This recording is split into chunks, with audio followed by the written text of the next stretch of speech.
안녕하세요. 찐손TV의 최주의 손해사정사입니다. 오늘은 질의해주신 것 중에 손해사정사 어떻게 할 수 있는지, 그리고 시험을 봐야 하나요? 어떤 시험을 봐서 손해사정사가 될 수 있나요? 라는 질의를 보내주신 분이 계세요. 그래서 그거에 대한 답변과 함께 손해사정사의 종류, 이런 걸 좀 설명을 해드릴까 합니다. 보험 관련된 학과에서 공부 중인 학생분들이 많이 질의가 있으세요. 그래서 시험의 난이도가 어떻게 되냐, 1차만 보면 되느냐, 시험이 1회냐 이렇게 물어보시는데, 사실 손해사정사 시험은 금융감독원에서 하고 있고요. 보험개발원을 통해서 접수나 이런 것들은 가능하시고 1년에 1회가 있는데 1차하고 2차로 나뉩니다. 그래서 1차 같은 경우는 객관식이에요. 객관식이어서 사지선답 으로 시험을 보게 되고요. 과락 없이, 과락이라는 거는 40점 미만을 이야기를 하는데, 과락 없이 평균 60점 이상이면 합격을 하게 됩니다. 1차 시험을 합격을 하시고 2차 시험이 남아 있는데 8월 달에 거의 대부분 보는데요. 2차 시험 같은 경우는 논술이에요. 논술이고, 그리고 시험을 볼 때 논술을 얼마 정도 쓰는지를 궁금해 하시는데, 준비하신 종류마다 다르긴 해요. 손해사정사의 종류를 먼저 이야기를 드리면, 예전에는 1종, 2종, 3종, 4종 이렇게 나뉘어져 있었는데요. 2014년도부터 개정이 돼서 세 가지로 분류가 돼요. 차량 손해사정사가 있고요, 재물 손해사정사가 있고, 신체 손해사정사가 있습니다. 앞에 붙어있는 말하고 연관지어서 생각을 하시면 좀 쉬우실 거예요. 신체 손해사정사는 예를 들어서 사람과 관련된, 사람에 대한 손해액을 평가를 하거나, 우리 개인적으로 보험을 가입을 하잖아요. 개인적으로 보험 가입하는 사항들, 예를 들어서 뭐 질병수술비라던가 아니면 사망보험금이라던가 사람과 관련된 보험금을 손해액을 측정하거나 보험금 산정을 하는 그런 일을 하고 있고요. 그리고 두 번째로 차량 손해사정사 같은 경우에는 대물사고 아니면 자차사고, 차량과 관련된 차량의 손해액을 평가하는 일을 한다고 보시면 돼요. 그리고 마지막으로 재물손해사정사가 있는데, 재물손해사정사 같은 경우에는 화재 사건 나거나 했을 때 건물을 평가를 한다거나, 건물의 손해액을 평가를 한다거나, 아니면 기계, 제가 이야기 드린 건 뭐 100만 원짜리 기계도 있고 억 단위여야 되는 기계들도 있겠죠. 근데 정확하게 뭐 파손이 된다거나 화재로 인해서 불이 타거나 이랬을 때 이런 손해액을 평가한다 라고 생각하시면 될 것 같아요. 손해사정사의 종류는 이렇게 세 가지가 있는 거고요. 그리고 종합손해사정사라는 손해사정사 자격이 있는데요. 이거는 따로 시험을 보시는 건 아니고요. 우리가 처음에 이야기했던 세 가지 손해사정사 자격을 다 취득하신 분만이 종합손해사정사로 등록을 하실 수 있어요. 저희 나라에 지금 17명 있나 그럴 거예요, 아마. 네, 그렇게 많지 않습니다. 세 가지 자격을 다 취득하면 말 그대로 신체에 대한 손해액 산정도 할 수 있고, 차량에 대한 손해액 산정도 할 수 있는 거고, 그 재물, 뭐 건물이나 아니면 기계 이런 것들도 손해사정을 가능한 사람을 종합손해사정사라고 합니다. 그리고 시험을 볼 때 좀 특이사항이 한 가지 있는데, 1차 시험은 사실 다 공통이에요. 다 똑같아요, 과목이. 그런데 재물손해사정사는 특이하게 영어시험 성적이 필요합니다. 토익이나 토플 같은 공인된 영어시험 성적이 필요하고요. 그리고 1차 과목은 다 똑같아요. 똑같고 객관식이고, 과락 40점 미만이 없는 평균 60점 이상이면 합격을 하게 됩니다. 근데 사실 합격률 같은 경우에는 1차 같은 경우는 한 30% 정도 되는데요. 간혹 정말 어려운 시기나 어려운 시험으로 출제될 때는 10% 정도 나올 때도 있긴 있었어요. 시험 준비가 최근에 많이 어려워진 경향이 있긴 한데, 그래도 시험을 좀 준비를 좀 철저히 하시면 1차 시험은 그렇게 무리는 없을 거라는 생각은 들어요. 연세 있으신 분도 많이 하십니다. 2차 시험 같은 경우에는 논술로 시험을 봐야 된다라고 이야기 드렸는데, 신체 같은 경우에는 4과목을 보게 되거든요. 근데 4과목을 얼마나 쓰는지를 모르세요. 4과목을 어떻게 보냐면 B4용지로 줘요. 그러니까 한 과목당 10장 정도 쓰고 나오거든요. B4용지, 그럼 총 4과목이니까 40장을 쓰고 나와야 돼요. B4용지가 사실 요만해요. 요만한데 요거를 4과목이니까 40장을 보고 거기에서 채점을 받아서 내가 합격 커트라인 선을 넘어야지 최종 합격이 되게 됩니다. 합격을 하고 나서 바로 손해사정사 일을 할 수 있는 건 아니고요.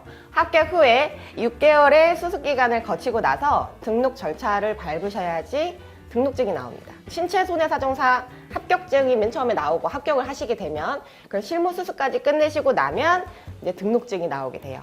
등록을 하시게 되면. 그리고 이제 합격 인원을 몇 명을 뽑느냐라고 질의를 해주신 분이 계셔서, 인원이 많지가 않아요. 몇 명 차이로 달라질 수는 있는데요. 통상적으로 저희가 정해져 있는 거는 신체 손해사정사는 1년에 320명을 뽑고요. 그리고 재물 같은 경우는 1년에 40명 뽑습니다. 그리고 차량 손해사정사 같은 경우는 100명을 커트라인으로 일단 두고 있어요. 그래서 사실 1년에 320명 뽑는다, 100명 뽑는다, 40명 뽑는다 하면은 경쟁률이 꽤 큰 거잖아요. 근데 그런 걸 잘 모르세요. 그래서 준비를 좀 철저히 하시면 나도 할 수 있다. 그리고 이제 학생분들이 이제 질문 주시는 거 외에 그럼 공부는 어떻게 해야 돼요? 독학으로 가능한가요? 라고 물어보신 분이 계신데 독학으로 하기엔 조금 힘든 부분이 있어요. 법률적인 부분들도 좀 많아서 시험 과목 자체가 기본적으로 보험에 대한 어느 정도 상식만 있어가지고는 풀 수 있는 문제들이 아니기 때문에 대부분 학원을 이용을 한다거나 1차는 독학으로 하시는 분들도 계시긴 한데 2차 시험 같은 경우에는 인강을 좀 듣는 거를 추천을 드리고 있고요. 지금 코로나 때문에 사실 직접 가서 볼 수 있는 곳이 별로 없어서 인강으로 받아도 충분하진 않을까 싶긴 하지만 모의고사 같은 경우에는 직접 가셔서 한번 보시는 것도 나쁘지 않을 것 같아요. 그리고 손해사정사가 맞는지 아닌지 물어보신 분들이 계신데 저희 편집자분이 제가 예전에 촬영했던 것 중에 이 사람이 손해사정사인지 아닌지를 체크할 수 있는 방법을 창으로 띄워드릴 거예요.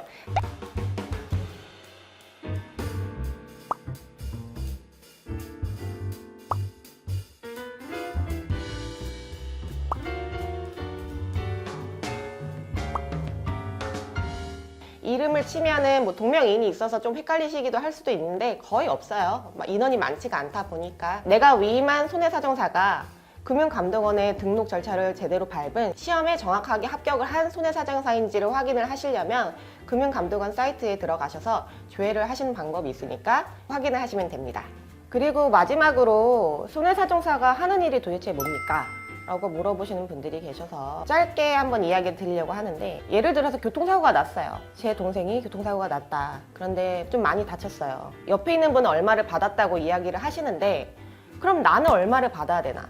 내 손해는 도대체 금전적으로 평가를 했을 때 얼마인지 정확하게 이런 일을 하는 사람이에요. 손해액을 평가를 하거나 개인적으로 가입이 되어 있는 내 보험에서 보상을 얼마를 받을 수 있는지, 예를 들어서 보험회사에다가 보험금을 청구를 했는데 어떠어떠한 사유로 지급을 거절합니다 라는 통지서를 받았어요. 근데 이게 타당한 건지 라는 내용이 너무 전문적이란 말이에요. 이런 부분을 설명을 좀 듣거나 전문적인 지식이 좀 필요하다고 하면 손해사정사한테 좀 물어보시면 이게 타당한지 아닌지를 알 수가 있어요.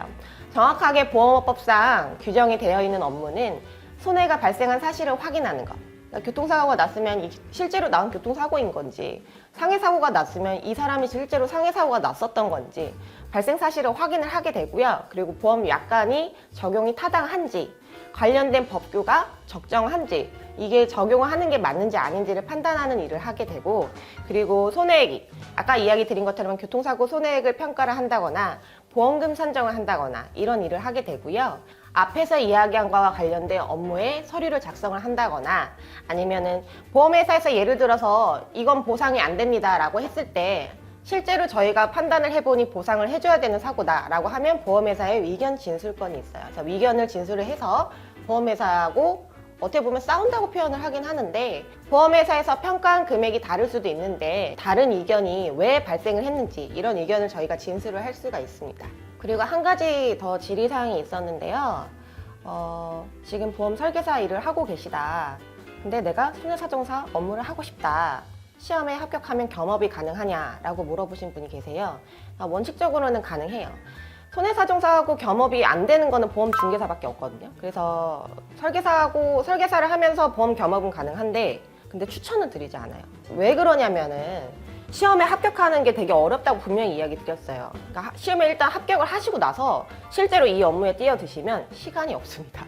설계사 일하고 손해사정사 일하고 같이 한다는 게 사실 쉽지는 않고요. 난 두 마리 토끼를 다 잡을 수 있다라고 하시는데 저는 하나에 집중하는 게 제일 좋다고 생각을 하거든요. 공부에 투자해야 되는 시간이 아까 전에 1년에서 2년은 걸린다고 이야기를 분명히 드렸어요. 근데 설계사 일을 하시면서 시험 준비를 하는 게 사실 녹록지는 않습니다.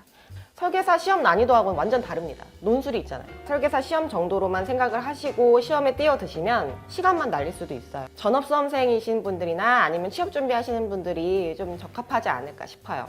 급여 관련해서 물어보시는 분도 많은데 손해사정사 업무를 보는 데 있어서 좀 종류가 많아요. 보험회사, 그러니까 우리가 이야기하는 뭐 H사, 뭐 D사, M사 이렇게 돼서 본사에 들어가서 일하시는 분들이 있고 보험회사의 자회사라는 게 있어요. 그래서 보험회사 자회사는 보험회사에서 손해사정이 필요한 것들을 다 처리를 못할 때 자회사에서 처리를 하게 되는데, 이 자회사는 본사보다는 연봉이 좀 낮아요.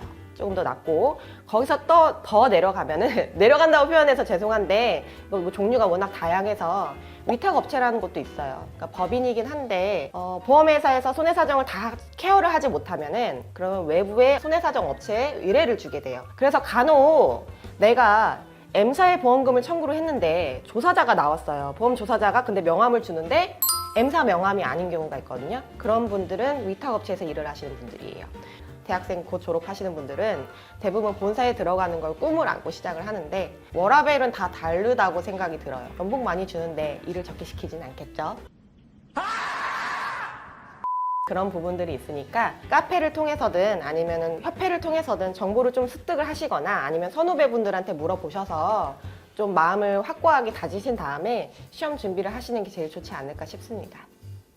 그리고 마지막으로 한 가지 더 이야기를 드리면, 설계사하고 손해사정 업무를 동시에 본다고 했을 때 내가 모집한 계약이에요. 그러니까 내가 설계사로 내 고객한테 계약을 받았어요. 근데 그분이 사고가 났어요. 요거는 손해사정을 할 수 없다. 보험업법 시행령에 따르면 자기 또는 자기와 총리령으로 정하는 이해관계를 가진 자의 손해사정을 하는 행위는 금지되어 있어요. 그래서 나의 손해사정을 한다거나 나의 배우자, 그리고 나하고 생계를 같이 하는 친족 등 그 정도 선이라고 보시면 될 것 같은데, 우리 아버지가 사고가 나서 우리 아빠의 교통사고 손해사정을 내가 한다라는 거는 금지되어 있다라고 알고 계시면 될 것 같아요.